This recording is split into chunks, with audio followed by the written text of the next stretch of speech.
Ironically, since the atrocities perpetrated by Hamas on October 7th, there's been an alarming rise in anti-Semitism all around the world. You would think it would be the other way around. Yes, there's also been a rise of beautiful solidarity, people coming out on behalf of Israel, on behalf of the Jewish people, but we also see the other side. So it behooves us to dig deeper, to try to understand. As rational people, civil people, we hope, what lies at the heart of this irrational hatred? And not just hatred, a hatred that has been translated into the most inhumane, savage, brutal atrocities, whether in the form of expulsions, this type of discrimination, form of genocides. You go through history, talk about the Egyptian enslaving the Jewish people, biblical times. Then you talk about the hatred when the Jews come through the wilderness, the different nations they encounter who saw them as an enemy. The nation called Amalek.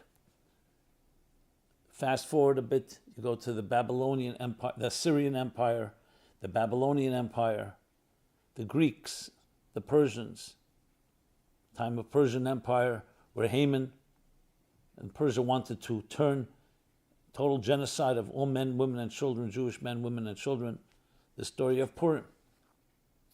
Then you have the Roman Empire destroying the second temple, as the Babylonians did the first one.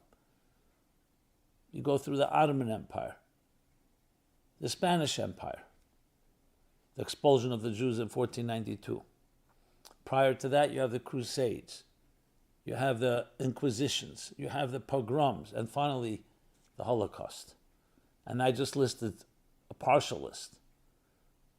So when you have it on so many different situations, so many different places on earth, under different types of empires, under religions, under non-religions, because with Hitler, the Nazis, there was Stalin, Joseph Stalin, in the former Soviet Union.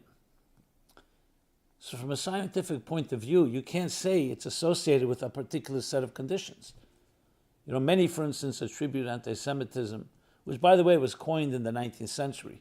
So we're not talking about the word, we're talking about the experience, to Christianity's persecution of the Jews as Christ killers. But that would explain things only from the time that Christianity came on the scene. How about prior to that?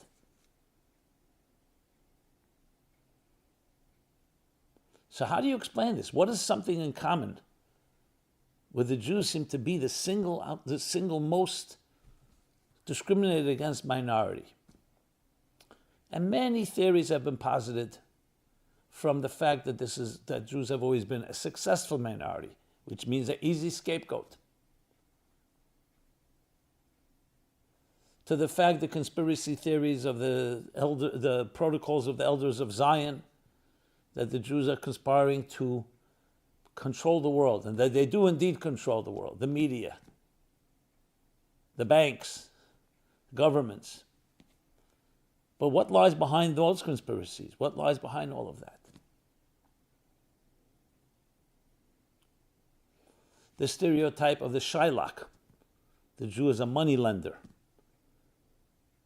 with all the caricatures and all the stereotypes around that. You still don't get to the root of it. What lies at the heart of it? And what really is so disturbing is it's so irrational.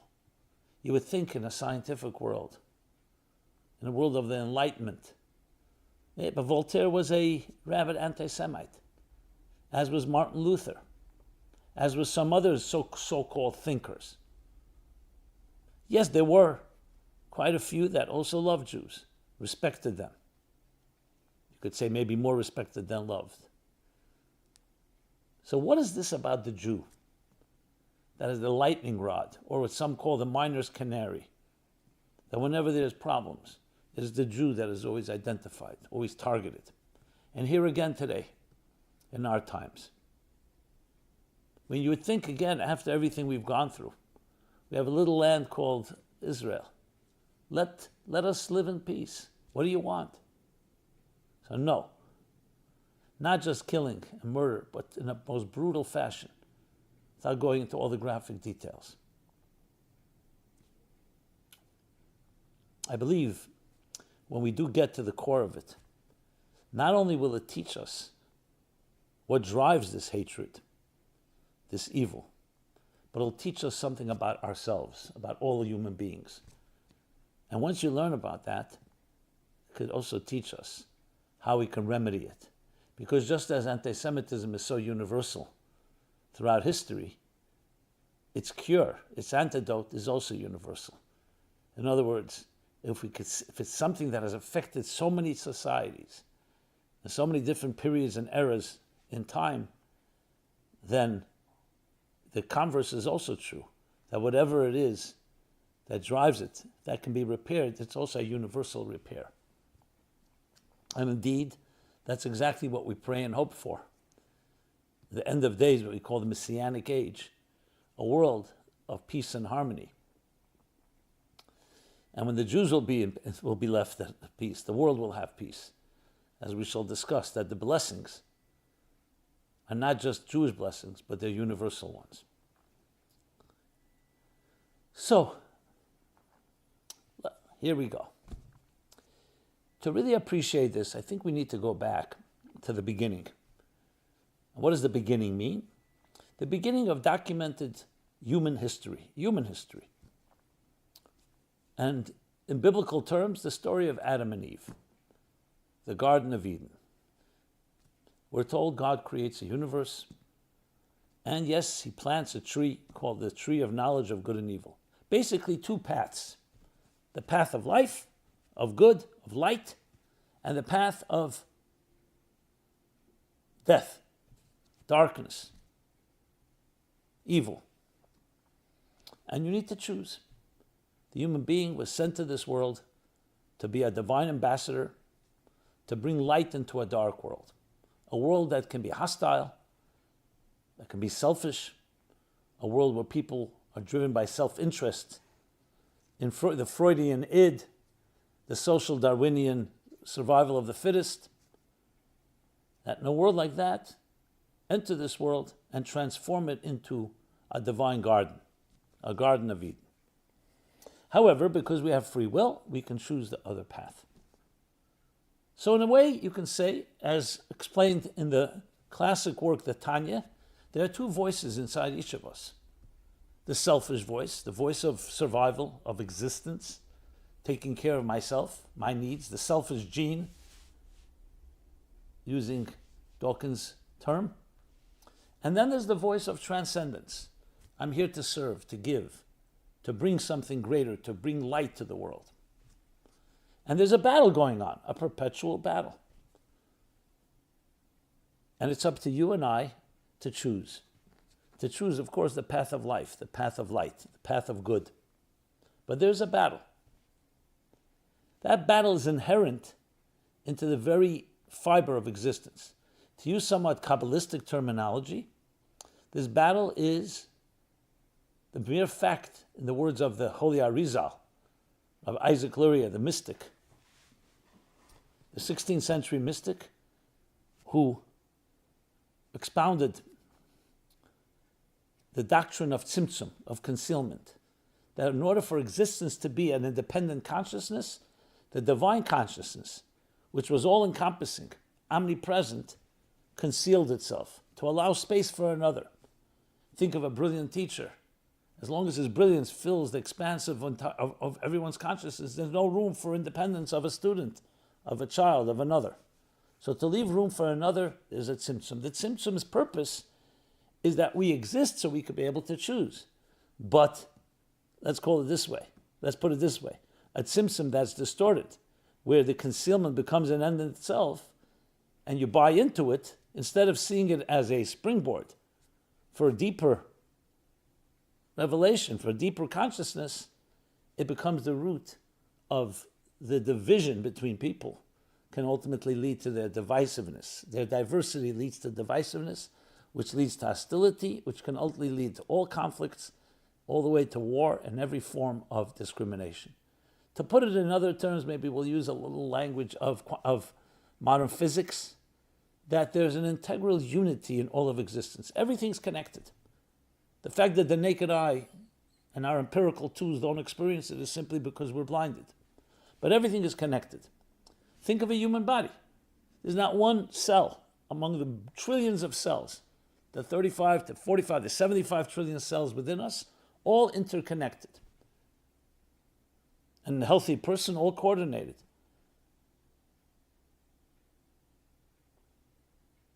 So if one thing is not working well, it affects everything else. So then, of course, the question is, if we're all connected, how is it possible one human being can hate another? How is it possible that one person can turn another and ultimately lead to the injustices, even to the very savagery that we've witnessed in history? That's because we're blinded. We don't see it. That symptom conceals that connection. But if we really knew it was there, would it be possible that the right arm would turn on the left arm? That one part of the body would turn on another? Yes, we have diseases like that, where the body turns on itself. God forbid. One of the most horrible types of disease. So it's all due to a concealment. This explains the heart and root of where hatred, and ultimately everything that hatred brings, including violence. How is that possible? Because of that concealment. Now, when you continue the story, you see the world actually did not choose well, to the point that the world became so corrupt that God brought a great flood to cleanse and re-begin, reset, reboot. Noah and his family begin rebuilding civilization. 10 generations later, the birth of Abraham. This is a watershed moment. Abraham introduces back to the world, no, there's a higher purpose. It's not just a pagan, selfish reality, dog eats dog, of power and control, but there's higher purpose. And we are sent to this world not just to take care of ourselves, but to be virtuous, to be giving, to be loving. Chesed, kindness, is the essence of what life is all about. And he teaches it to his children. And they teach it to their children. And here is the birth, what we call the first Jew. But technically he wasn't yet what we call legally a Jew, but he was a Jew in concept. So what Judaism really is, and what a Jew really is the representation of a voice, of a conscience, of a force, individually in each one of us, microcosm, and on a macrocosmic level, a voice in the world that dictates that we're not just here to take care of ourselves, we're here to serve a higher purpose, a transcendent purpose. So you could imagine that the material world and all that it represents, including its leaders, very threatened by Abraham, because he's suddenly taking away the center of gravity from the monarch, Nimrod, or whoever is the leader, and instead saying, no, all of us are human beings and there's one answer to one higher creator that's not human. Very threatening. And indeed, Abraham was the ultimate nonconformist, the pioneer, that we don't worship humans, we don't worship materialism, and we don't worship anything that's man-made. We connect to something greater than ourselves. And that's the foundation of all morality.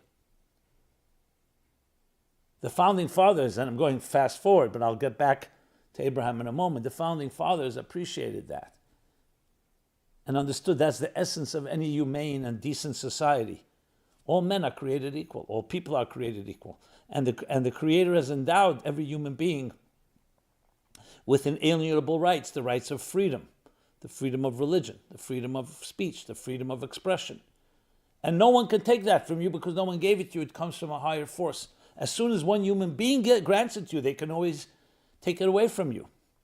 That's what Abraham taught. So you could imagine the entire world was not very happy with that.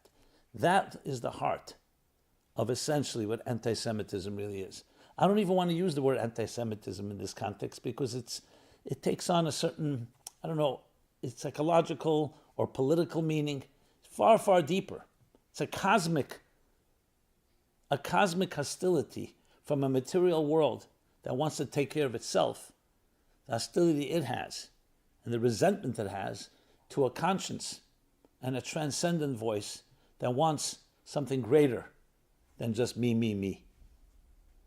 So it's essentially the battle between self-interest and transcendent interest, the greater good or my good. Will you live an egocentric life or a mission-centric or divine-centric life?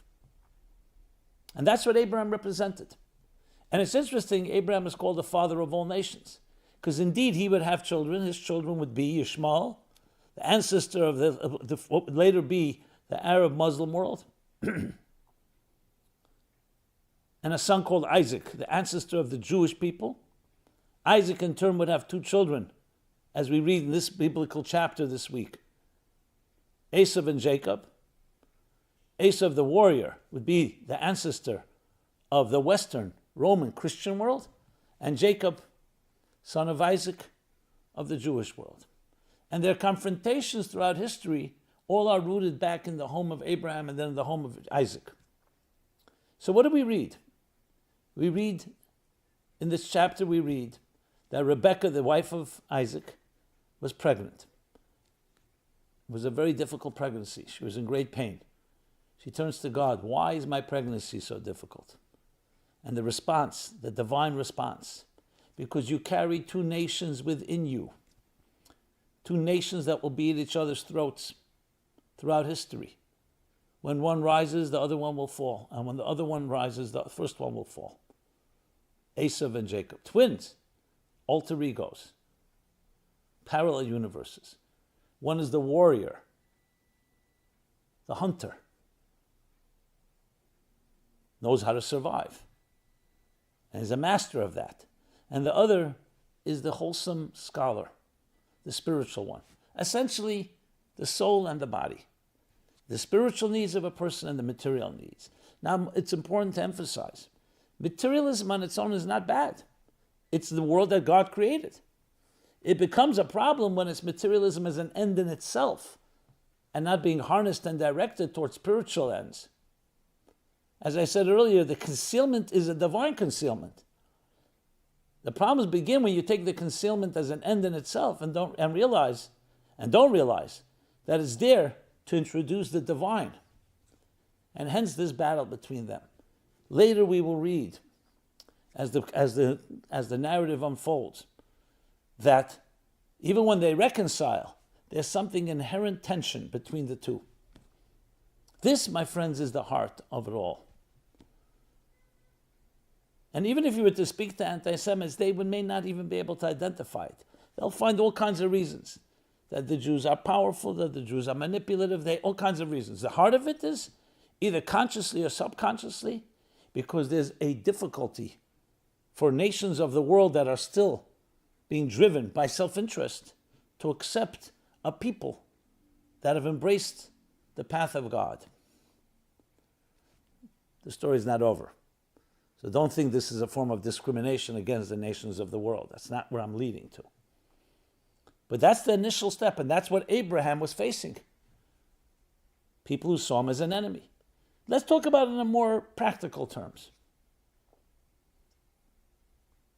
What Abraham taught his children, and his children taught their children, was a threat to other societies, because anyone who's in control, any majority, anyone in power wants people to conform to them. They don't tolerate something different. And the Jewish people, starting with Abraham, began to introduce something different. What is different? Actually, if it was appreciated, and it should be appreciated, and it will be appreciated, and it was appreciated by many, we would value it. But when you don't understand it, this different thing is threatening. Pharaoh says to his people, these people here who brought us many blessings. Remember, Joseph turned Egypt into an empire because the commodity of the world was then grain. And due to the great famine and Joseph's ingenuity and planning, Egypt had hoarded and gathered together so much grain that helped save the world. But it definitely brought Egypt to greatness. And yet Pharaoh is threatened. Something about them is different. And if we don't do anything about it, they will ultimately control us Basically, a man of control wants control and is always afraid of others controlling him. Little did he know that was not the case. The Jewish people just brought him prosperity, it would have brought him more prosperity. So let's enslave them. Let's figure out, let's conspire, is what Pharaoh says, to enslave them, to control them. And this is the story that continues. In every generation, another form of it. Let's fast forward to the story of Purim. What does Haman tell Achashverosh? We read in the Megillah, we read in the book of Esther. He says, you are the empire, you are the superpower. King Achashverosh controlled the entire world, 127 nations in his Persian Empire. From India all the way to Ethiopia. Basically Asia through all the way to Africa, which was the major bulk or all the bulk of the population at the time. And what does Haman say to him?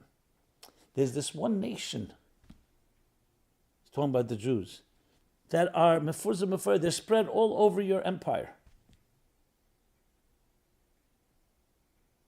And their traditions, their faith is different than all of ours. Something about them is different. And what provoked him was when Mordechai, his alter ego, sends Haman and Mordechai, like Esav and Jacob, when everybody was bowing to him because Achashverosh said that Haman should be respected, only one man refused to bow, Mordechai. He refused to bow to Haman.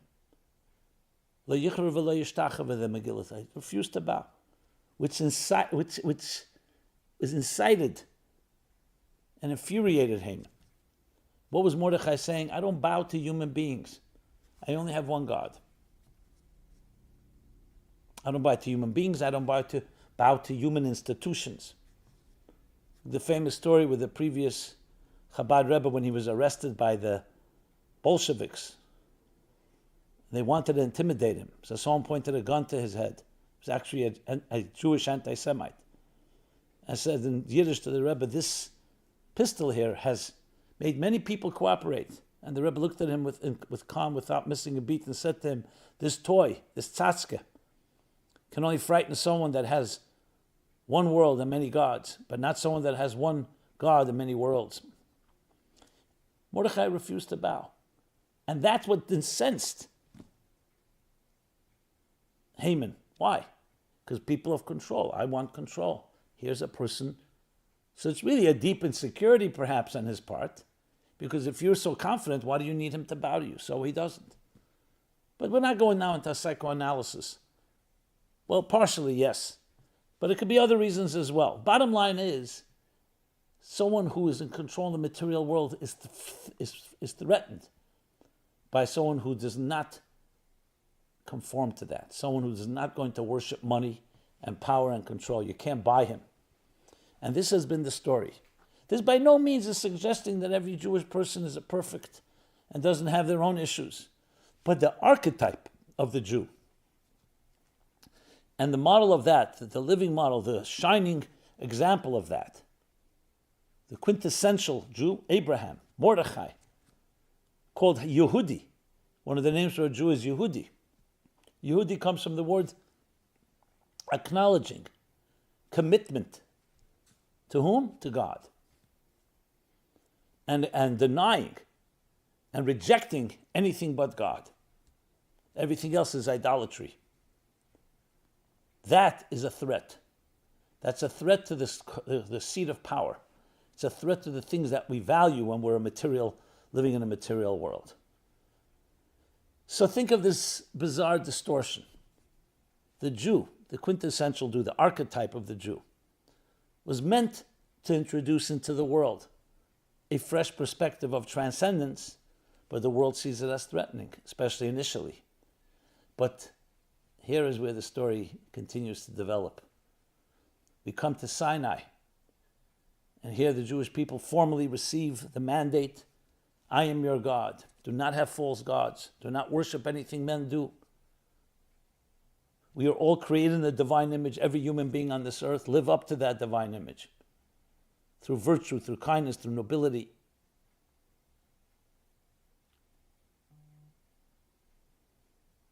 So instead of being appreciated, of course, this material world not only is resistant, despises this, despises the conscience, despises this standard, this higher standard. Kill the witness. Essentially, kill the witness that witnessed God's presence in this world. The truth is, it's meant to elevate the entire world. So that was then. But as time passed, and to paraphrase the Maimonides, that with the birth of Christianity and then later with Islam, one way or another, the children of Esav, respectively, and the children of Yishmael do start coming around from a pagan Roman world. It starts becoming a world of faith. Christianity introduces the principles of Sinai. I'm not getting into now the details and any of the distortions or flaws, but the general principle. And the same thing in the pagan Arab world. Muhammad introduces, Islam introduces certain principles of Abraham. Abraham's ideas that he taught in his home begin to seep into society. But still, the Jew remains the enemy, essentially because the divine is seen as an enemy by the material world. But 10 centuries pass, and look what happens. Around 250 years ago, a nation is born called the United States of America. And no one planned it. Initially, it was under the control of Great Britain, until finally the founding fathers and the original colonies said enough is enough. We don't want to be overtaxed. We don't want to be oppressed by you.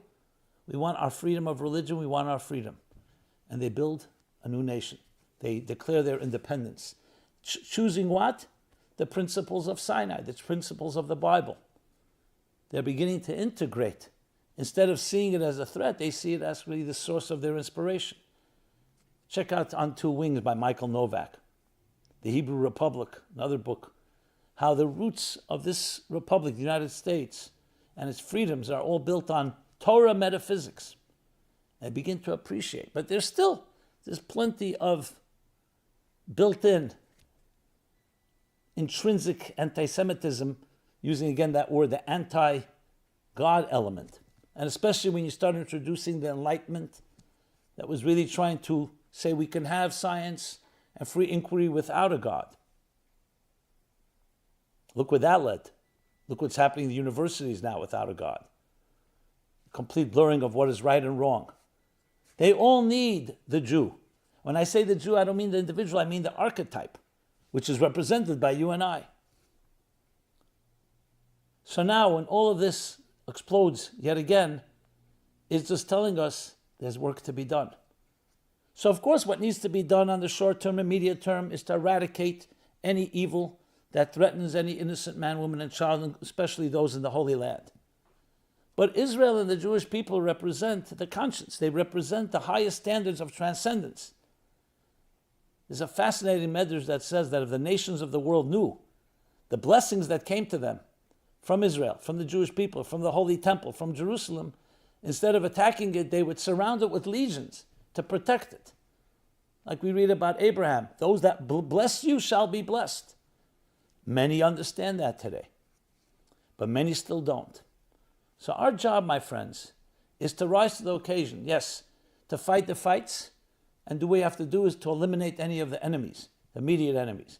But the real victory is one much greater, is going back to reintroduce Abraham to the world, to reintroduce that Judaism is not just for Jews. Yes, there are mitzvahs and commandments and particular traditions and mitzvahs that are for Jews, but the universal principles that God gave to mankind, that you were all created in a divine image. The Jew as a light unto nations. The temple as a house of prayer for all peoples. That's the ultimate victory. And that's what we need to rise to the occasion. So what's happening now, yes, we need to deal, this is definitely a war that needs to be fought to eliminate that type of evil and barbarism and savagery, but ultimately to educate those that are open to be educated. And we have to see the world as being open to it. And our job is, and I've never been prouder to be a Jew than now, our job is exactly that, to be that living model. One of the messages I gave last week was a call to Muslim cousins and friends. What would Abraham say? That's what we have to ask ourselves. What would Abraham say to you right now? What does Abraham teach? The values of kindness, generosity, of law, of justice, virtue, transcendence. So there lies within existence an inherent resistance and hostility, and even worse than that. But that's what we need to overcome and realize, know that your blessing is there. Esau comes to realize that Jacob is actually a source of his blessings, because Jacob harnesses the blessings and helps the nations of the world access and discover their destiny and their calling. And that's why indeed when it says at the end of days, after these battles will be finished, and hopefully very quickly, because remember it accumulates, the goodness of this transcendent voice has been accumulating. Evil does not accumulate. So we're right at the threshold. And what will be the end story? The end story is a story of redemption. A story that all nations of the world will be transformed and speak the language of God. In their diversity, we will find harmony. That the business of the world will be what, as Maimonides says? Not materialism as an end in itself, but to know God. Transcendence. A world filled with divine knowledge as the waters cover the sea, and that's why there will be no more evil and no more destruction.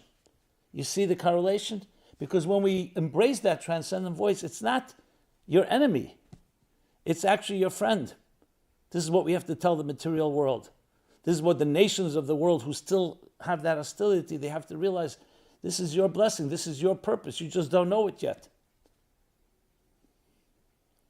So, understanding the root and the heart of where this hatred comes from is also its undoing by understanding that the real purpose of this material world and even your power and control is not about you. It's to serve something greater. And then you can harness your strengths and your powers. And that is also the secret to Jewish survival, why we're here and all those nations are not here. Because those nations, they rose by the sword and they died by the sword. They rose by their egos and died by the egos. The Jewish people, ultimately, it was the humility that we are serving something greater than ourselves. If you serve humans, humans are mortal, then your cause is also mortal, and it will come to an end like everything that is mortal. But when you're connected to something immortal and eternal, then you and your people become eternal. And this is a choice for every person on this earth. And I would say this to a person who considers themselves someone that maybe no one wants to acknowledge they're anti-Semite, they have their justifications. But just in case you have that type of resentment to the Jewish people or to any Jew, sometimes masked in the disguise of anti-Israel, anti-Zionism. So perhaps think about it. Be open-minded enough to realize that what you hate is sometimes the thing you need most. And realize that you have to dig deeper and find the thing that will redeem you and help you transform even your negative energy. And most important, your ignorance, to realize where the true blessings lie. So the Jewish people, now is the time of history to rise and be that light unto nations, to rise and live up to our true destiny, because that's what the world needs to hear. They need to hear that transcendence, and that's what is now this time. So, yes, we have plenty of grief, pain, darkness, suffering, but above all, what it does is brings out the best in us to really use this. It's a historic wake-up call. A historic wake-up call like never before to show what a Jew is. Never before to show what a human being created in a divine image can do. In a deeper love for others, deeper unity, more kindness, more gentleness, more inspiration, more light. And even a little light, and definitely a lot of light, dispels darkness. To the point that we're told we transform darkness to light. This is, my friends, our time. Let us rise to that occasion. Let us rise to our calling. This is our destiny. And finish the story, the narrative, the way it was meant to be finished, as Abraham taught us over 3,800 years ago. That we'll finally experience a world of total, personal, and global redemption. May God bless all the innocent men, women, and children and protect them in the Holy Land and everywhere in the world. And God bless you and each of us do our part in fulfilling this calling. Thank you. This has been Simon Jacobson, meaningfullife.com. Please check us out. We have a special section devoted to the events of our time, meaningfullife.com/war in Israel. Many resources. Please subscribe to our YouTube channel. Please share, and I'd love to hear your feedback and thoughts. Be well and be blessed. Thank you. This program is brought to you by the Meaningful Life Center. Please help us continue our programs. Make even a small contribution at meaningfullife.com/donate.